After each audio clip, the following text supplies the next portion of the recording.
This is what AirBagIt made for me.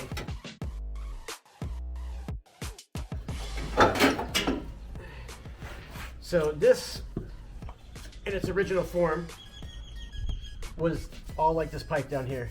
It just went all the way up as a strut, like a shock. That, you know, you hit a bump, it goes up and down, up and down. Now with the airbags, this is fully compressed. So when you put the weight of the truck on it, it's going to decompress and lower the truck, and it's going to put air in it. It's going to bring the bag, it's going to inflate and bring the truck back up so it's drivable.